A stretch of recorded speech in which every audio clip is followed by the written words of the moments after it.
আসসালামু আলাইকুম। আমি সানজি। আজ বলছি আমার বাবার বাড়ি থেকে। আর এসেছি ২ বোন মিলে আম কুড়ানোর জন্য।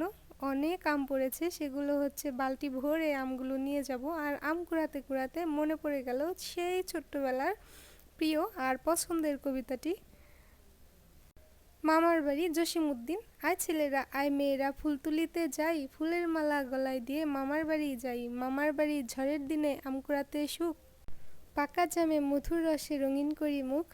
তো এখন তো আমাদের এখানে জাম নেই, তো আম দিয়েই আমরা রঙিন করব মুখ। আসলে আমগুলো এত পড়ে বিছিয়ে আছে তলার মধ্যে, আবার অনেক নষ্ট হয়ে গেছে, কিছু পাখিতে খেয়ে নষ্ট করেছে, আবার কিছু কুড়িয়ে না নেওয়ার জন্য হচ্ছে এখানে থেকে পেকে বেশি, তারপর হচ্ছে নষ্ট হয়ে গেছে। সেগুলো তো আর নেওয়া যাবে না, যেগুলো ভালো আছে সেগুলোই নিয়ে নিচ্ছি। আর আমগুলো এত বেশি রসালো টসটসে, সেগুলো এখন দেখাচ্ছি। আমটা পড়েই হচ্ছে একেবারে ফেটে গেছে।